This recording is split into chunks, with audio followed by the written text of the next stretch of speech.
नमस्कार। मैं astrologer palmist नील नरेंद्र अपने इस वीडियो में आपका हार्दिक स्वागत करता हूं और हमेशा की तरह आपसे रिक्वेस्ट करता हूं कि यदि आपने मेरे चैनल को सब्सक्राइब नहीं किया है तो प्लीज़ उसे सब्सक्राइब करें, साथ में बेल बटन पुश कर दें जिससे आने वाले वीडियोस का नोटिफिकेशन आपको मिल सके। और आज का जो वीडियो है ये बहुत ही एक टिपिकल और इतना कॉमन सब्जेक्ट है कि आपको तो ऐसा लगेगा शायद कि ऐसा इस वीडियो में क्या बताएंगे जिसके बारे में हमें मालूम नहीं है।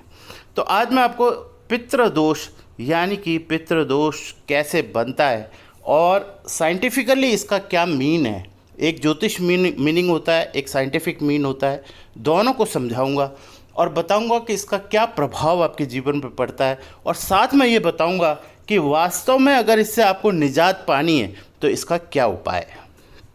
सबसे पहले मैं आप बता दूं, क्योंकि यहाँ संबंध पितृ से है, इसका मतलब ज्योतिष में इसका संबंध जो है वो किसके साथ बन गया? सूर्य के साथ, यानी सन के साथ।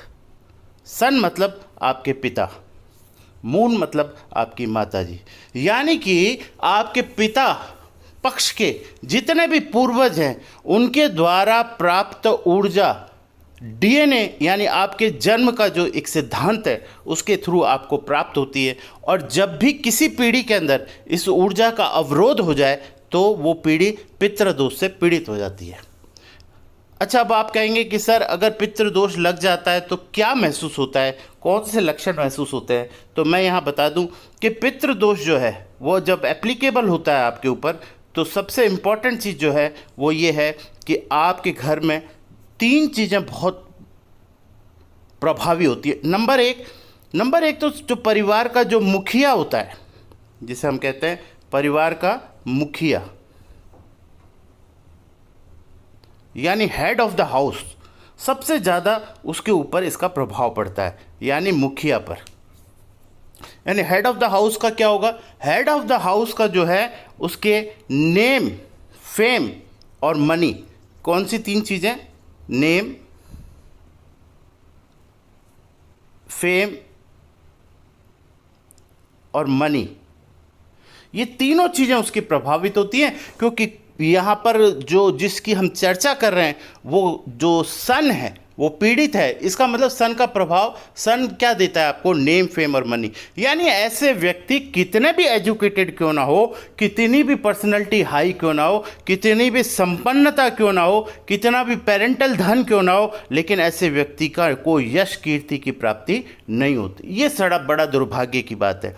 साथ में दूसरा लक्षण ये है कि घर की जो संतानें होती हैं उनका डेवलपमेंट नहीं होता, या संतान जो है वो ये कह लीजिए कि उनमें कई तरह की कमी आ जाती है, जैसे संतान का बिगड़ जाना, संतान का चरित्र खराब हो जाना, संतान का विवाह होने में देरी होना या संतान का विवाह ना होना। यानी कि दूसरा सीधा अगर हम मतलब निकालें तो दूसरा मतलब ये निकलता है कि मांगलिक कार्यों में देरी होती है। मांगलिक कार्यों में देरी होती है मतलब कि आपके मांगलिक कार्य जो हैं वो देरी से होने लगते हैं। घर में आप देखेंगे कि घर में जो आपकी बेटियां हैं उनकी उम्र बहुत ज़्यादा हो जाएगी लेकिन विवाह नहीं होगा।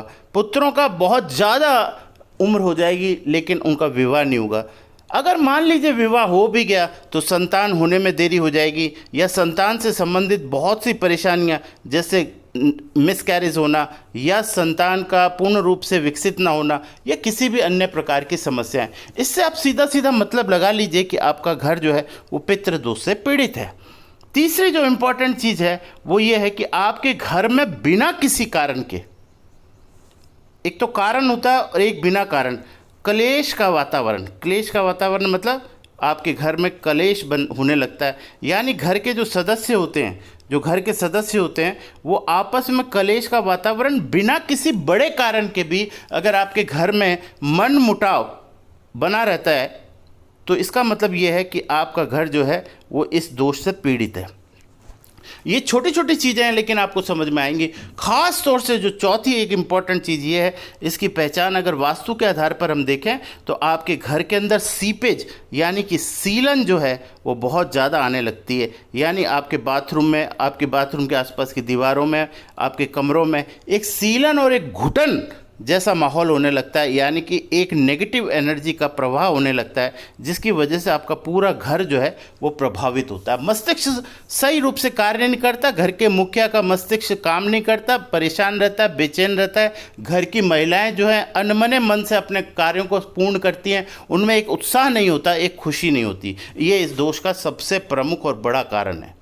ठीक है, अब आप देखिए इसमें समझना क्या है। समझना इसमें यह है कि मान लीजिए ये दोष हो गया, तो अगर आप इससे कहें कि सर इसका ज्योतिषीय मीनिंग क्या हुआ, ज्योतिषीय मीनिंग ये हुआ कि आपके हॉरोस्कोप या पाम के अंदर जब भी सन यानी कि सूर्य का संबंध राहु से किसी भी तरीके से बन जाए, यानी चाहे दृष्टिगत बन जाए, चाहे युति के साथ बन जाए, या राहु आपके 9th हाउस जिसे हम भाग्यस्थान या पिता का घर कहते हैं उसको देखे, और राहु की जो ये नेगेटिव एनर्जी है ये पितृदोष का निर्माण करती है। यानी इसका ज्योतिषीय महत्व ये है। अब आप कहेंगे कि सर इसका उपाय क्या करें। देखिए, बहुत से संतों से अगर आप बड़े बड़े संतों की बात सुनेंगे तो आपको ये बात समझ में आएगी कि इस सृष्टि के ऊपर आपके ऊपर बहुत से ऋण होते हैं। माता का ऋण होता है, पुत्र का ऋण होता है, आपके पड़ोसियों का ऋण होता है, आपके रिश्तेदारों का ऋण होता है, आपकी भूमि का ऋण होता है, आपके ऊपर पिता का ऋण होता है। मतलब कोई ऋण से आप बाकी नहीं है। और इनकी पूर्ति केवल और केवल, अगर हम हमारे शास्त्रों की बात करें और अध्यात्म की बात करें, तो वो तो हमारी पूर्ति होती है हमारी प्रभु की आराधना से। अगर आप प्रभु का स्मरण निरंतर करते हैं तो आपको हर ऋण से मुक्ति मिल जाती है। ये तो बिल्कुल तय बात है। यानी ये तो सबसे नंबर 1 बात है जिसको हम सबसे ऊपर रखना चाहेंगे। यानी कि आप पूर्ण आश्रित होकर के, प्रभु के शरणागत होकर के प्रभु का निरंतर चिंतन करते हैं तो आप ऑटोमेटिकली सभी ऋणों से मुक्त हो जाते हैं। यानी आपके ऊपर इनका कोई प्रभाव नहीं पड़ता। लेकिन ऐसा संभव नहीं है। क्यों? क्योंकि हमें मालूम है कि हम इस दुनिया में जब आए तो भगवान के द्वारा ही बनाई गई माया के चक्कर में हम इतने ज़्यादा फंस चुके हैं कि अब हमसे प्रभु का स्मरण होता नहीं। और होता भी है तो सिर्फ वो होता है केवल और केवल दिखाने के लिए, या केवल और केवल अपने मन को संतुष्ट करने के लिए, या हमारी किसी मनोकामना की प्राप्ति के लिए ही हम भगवान के आगे हाथ जोड़ते हैं। यानी कि हम कुल मिलाकर के इतने स्वार्थी हैं कि हमने कभी भी निस्वार्थ भाव से भगवान की कभी भी प्रार्थना की नहीं। इस वजह से ये ग्रह हमारे ऊपर बहुत ज़्यादा प्रभावी होते हैं। जो व्यक्ति प्रभु का स्मरण करता है उनके लिए ग्रहों की कोई इंपॉर्टेंस नहीं है। लेकिन जो व्यक्ति, यानी हम जैसे लोग, साधारण लोग जो प्रभु की भक्ति कर नहीं पाते और उसमें लीन नहीं हो पाते, तो ये ग्रह हमारे ऊपर पूर्ण रूप से, क्योंकि ये ग्रह भी तो प्रभु के पार्षद ही हैं, ये भी प्रभु के पार्षद ही हैं। ये तब तक आपके ऊपर अपना प्रभाव रखते हैं जब तक आप प्रभु को याद नहीं करते। तो अब सवाल ये उठता है कि प्रभु को याद करना, प्रभु का सिमरन इतना आसान नहीं है जितना आप लोग समझते हैं। इस दुनिया में अगर सबसे मुश्किल काम है तो वो है प्रभु की भक्ति करना। क्योंकि आप जब प्रभु की भक्ति करने के लिए बैठेंगे तो आपको पता चलेगा कि आपका मन कितना इधर उधर भागता है और आप कंसंट्रेट होकर कर नहीं पाएंगे। कुछ लोग मेरे फॉलोवर्स हैं जो हमें कहते हैं कि सर हमसे मंत्र नहीं होता, कोई कहता है हमसे नाम नहीं होता, सर ध्यान ही नहीं लगता, कंसंट्रेशन नहीं लगती, मन ही बेचैन रहता है, सर इतनी घबराहट होती है, बिल्कुल भी मन नहीं लगता, पूजा करने का मन नहीं करता। तो अब देखिए, ऐसी स्थिति के अंदर आप इस दोष से मुक्त होना चाहें तो उसका दूसरा जो सेकेंडरी ऑप्शन है, यानी वो क्या है? Astrological method, astrology. यानी कि अब आपको ज्योतिषीय सलाह की ज़रूरत हो गई। यानी कि अगर ठीक वैसे ही जैसे आप बीमार हो जाएं और आप स्वतः ही अपने प्रयासों से अगर ठीक नहीं हो पा रहे तो फिर आपको डॉक्टर की ज़रूरत पड़ती है, यानी उसके ट्रीटमेंट की ज़रूरत पड़ती है। तो ये डॉक्टर का जो ट्रीटमेंट है ये ठीक हमारे स्पिरिचुअलिटी के अंदर एस्ट्रोलॉजी के थ्रू आपको दिया जाता है। यानी एस्ट्रोलॉजिकल रेमेडीज़ के थ्रू आपको ऐसे हम बाध्य करते हैं कि आपका मन जो है वो प्रभु के स्मरण में लगे तो आपके सारे काम बन जाए। तो यहाँ पर एस्ट्रोलॉजिकल पॉइंट ऑफ व्यू से मैं आपको ये बताना चाहता हूँ कि एस्ट्रोलॉजिकल पॉइंट ऑफ व्यू से इसका सबसे बेस्ट उपाय जो है वो मैं आपको बताना चाहता हूँ। पितृदोष से मुक्त होने का सबसे बेहतरीन उपाय एक तो ये है कि पितरों की जो पत्नी है उनका नाम है स्वधा। अगर ये नाम आप सुबह उठ कर के 21 बार लें तो निश्चित तौर पर इसमें आपको आराम मिलता है। नंबर 2, पितृदोष की मुक्ति के लिए आपको, क्योंकि पितृदोष बनता है राहु की वजह से, इसलिए जैसे मैंने आपको बताया कि इसमें एक स्टोन जो है वो पितृदोष की निवृत्ति में बहुत बढ़िया काम करता है और वो है लैपिस लिजुली, जिसको हम कहते हैं लाजवत। इस स्टोन का फ़ायदा क्या है, ये कैसे उतारता है आपका पितृदोष, वो मैं आपको समझाता हूँ। देखिए, जब भी आप इसको पहनते हैं तो राहु की नकारात्मक ऊर्जा आपके शरीर पर कार्य करना बंद करती है। जैसे ही राहु की नकारात्मक ऊर्जा आपके शरीर में कम होती है, सूर्य जो राहु की वजह से पीड़ित हो रहा है, सूर्य अपने आप में बल महसूस करता है और उसके ऊपर जो पीड़ित है वो, उसके ऊपर जो ग्रहण लगा हुआ है राहु का, वो जब हटता है तो सूर्य अपनी महिमा दिखाता है, अपना पूरी पावर आपके जीवन में डालता है, तो आपको ये दोष से मुक्ति मिलती है।